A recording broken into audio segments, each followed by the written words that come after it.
Topik bahasan kita kali ini adalah BIOS. Khususnya kita akan membahas hal-hal seputar bagaimanakah tahap-tahap komputer itu bekerja ketika pertama kali dinyalakan hingga munculnya sistem operasi. Sebelum kita membahas ke sana, kita bahas dulu apa sih sebenarnya BIOS itu. Nah, BIOS ini merupakan kependekan dari Basic Input Output System.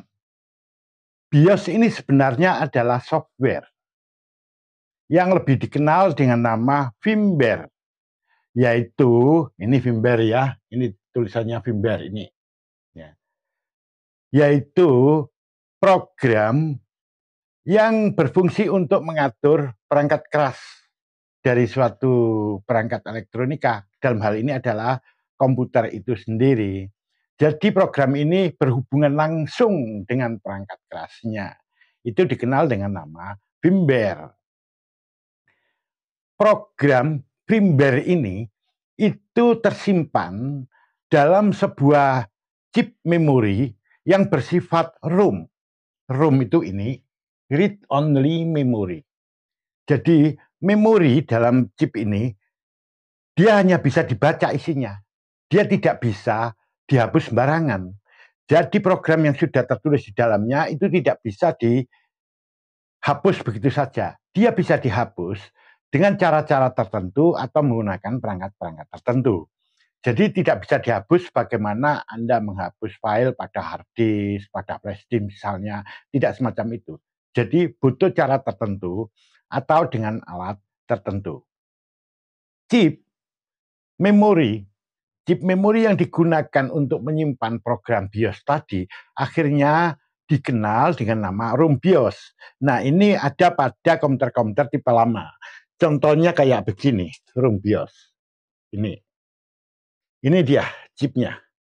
Jadi ini adalah chip yang digunakan untuk menyimpan program BIOS. Saya dekatkan ke situ supaya nanti bisa lebih jelas. Nah, contohnya semacam ini. Nah, ini nih, yang saya tunjuk ini. Ini adalah chip ROM BIOS. Nah, kemudian pada perkembangan selanjutnya, bentuk chip ini berubah. Tempat untuk menyimpan BIOS itu tidak lagi seperti itu. Dia berbentuk kotak semacam ini. Ini saya tunjukkan ini. Nah, ini nanti yang dikenal dengan nama FWH. Ini dia FWH. Ini yang merupakan kependekan dari firmware hub. Saya dekatkan kembali bentuk daripada chip itu supaya lebih jelas. Seperti ini. Nah, ini yang saya tunjuk ini adalah firmware hub. Inilah yang tempat untuk menyimpan program BIOS tadi.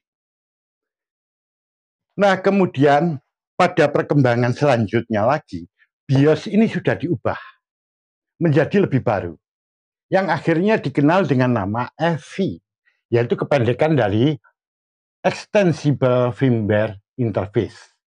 Yang selanjutnya diperbarui lagi menjadi apa yang disebut UEFI. Ini UEFI, yang singkatan Unified Extensible Firmware Interface. Ini hanya ada pada komputer-komputer modern. Contohnya ini nih. Nah, ini komputer-komputer modern semacam ini. Yang sebelumnya nggak ada. Jadi ini contoh, ini yang saya tunjukkan ya, ini chipnya ini. IC-nya ini, kecil ini. Saya dekatkan juga di sini, supaya lebih jelas. Nah, ini, sebentar. Nah, ini nih yang saya tunjuk ini. Nah, di ujung jari saya itu. Inilah tempat untuk menyimpan program BIOS tadi yang sudah dikenal dengan nama EFI atau UEFI tadi. Ingat, yang EFI dan UEFI hanya ada pada komputer-komputer modern masa kini. Nah, sekarang mari kita bahas tahap-tahap bagaimana komputer itu bekerja. Patut diketahui bahwa chip BIOS tadi, jadi chip yang tempat untuk menyimpan BIOS ini, nah itu terdiri dari apa? Komponen-komponen BIOS itu apa saja? Nah, di dalamnya itu, di dalam chip itu ada program BIOS Setup. Program BIOS Setup itu yang bagaimana? Kalau Anda mengaktifkan komputer, kemudian Anda akan mengatur tanggal, jam, dan sebagainya, tentu Anda masuk ke BIOS. Nah, tampilan BIOS itulah yang disebut program BIOS Setup. Di situ banyak menu. Nah, program itu tersimpan pada chip tadi ya. Jadi kalau yang lama pada ini, kalau yang lebih baru pada FPH, yang lebih baru lagi pada chip yang saya tunjukkan terakhir tadi itu. Dia tersimpan di situ. Kemudian di dalam chip itu atau di dalam IC itu, selain ada program BIOS Setup, dia juga ada driver-driver perangkat keras dasar. PK ini singkatan dari perangkat keras ya, itu singkatan saya sendiri untuk memperpendek tulisan ya, supaya efisien dalam penggunaan papan tulisnya.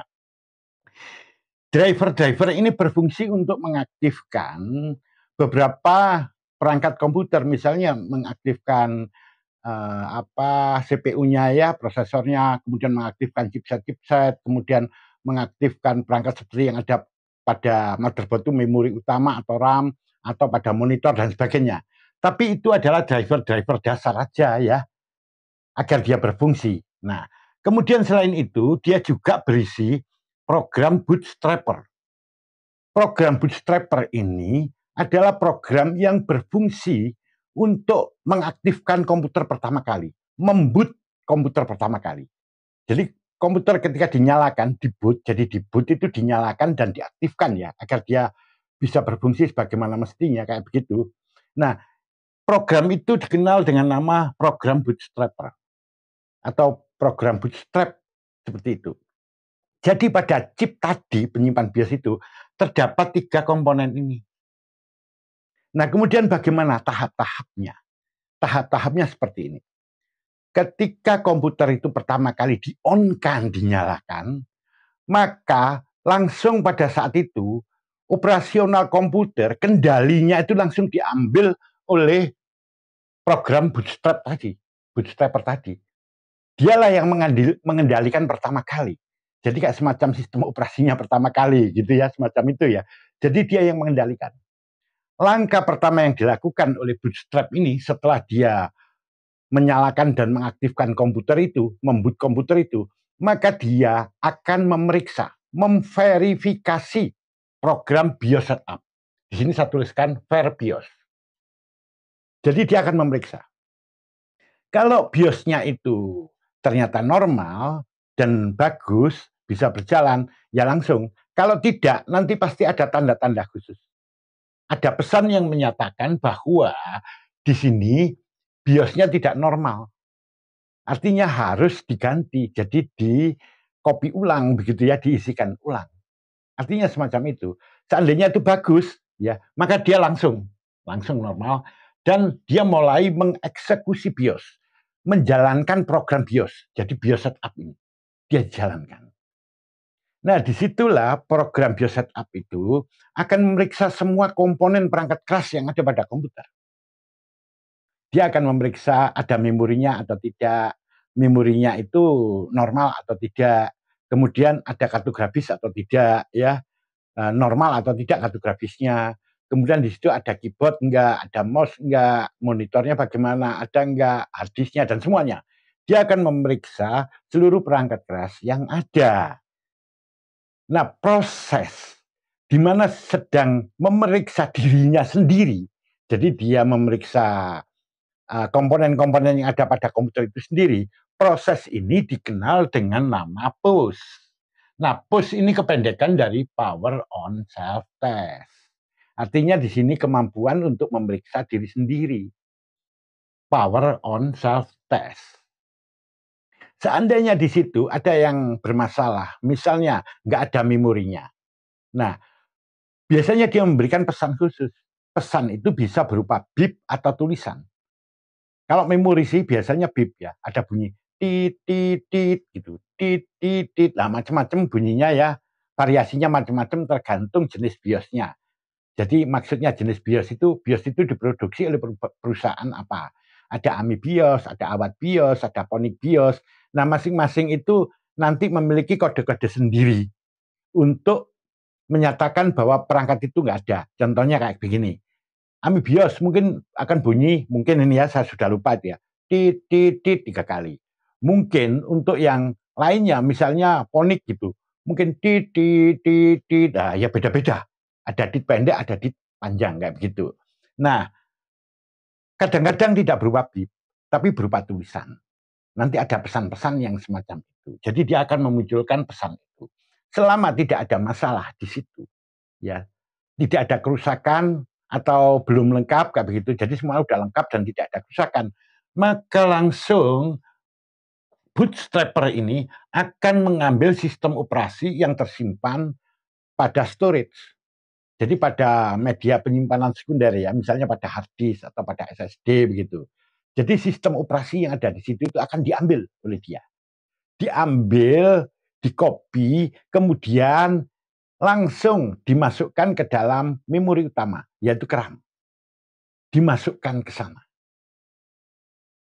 Nah, setelah dimasukkan ke sana, maka Bootstrap ini langsung mengaktifkan sistem operasi tadi. Ketika sistem operasi tadi, misalnya sistem operasinya Windows, ya, Windows itu langsung dieksekusi, diaktifkan oleh dia. Ketika sistem operasi Windows tadi sudah aktif, maka Bootstrap itu langsung off. Nih, Bootstrapnya langsung off. Dia sudah nggak fungsi lagi. Dia sudah nggak jalan lagi. Kali ini kendali komputer diambil alih oleh sistem operasi Windows tadi. Bootstrapnya jalan enggak? Bagaimana untuk mengaktifkan Bootstrap itu kembali? Ya komputernya harus dimatikan, kemudian dinyalakan lagi, seperti itu. Nah, ini tadi langkah-langkah proses bagaimana tahap-tahap komputer itu pertama kali dinyalakan hingga munculnya sistem operasi. Nah, semoga dengan penjelasan singkat ini Anda bisa memahami dengan baik. Kita bertemu pada sesi selanjutnya.